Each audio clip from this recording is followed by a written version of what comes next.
Hello everyone, welcome back to the channel. In today's video, I'm going to show you how you can easily download and install the Weverse application on your phone. It's very easy and can be done just in few steps. And remember that Weverse application is available for both Android and iOS users. But this video is especially for the Android user, so go to your Play Store first.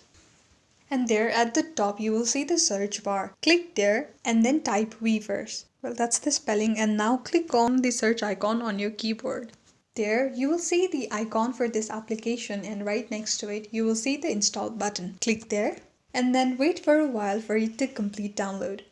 So Weverse is a fun social media application for BTS and other K-pop group fans for them to connect from all around the world. So this application also has some features for in-app purchases. And to download it, just follow the steps that I just showed you and wait for a while. After the download is completed, you will see that the install button has now been changed into open. Click on the open option to open this application.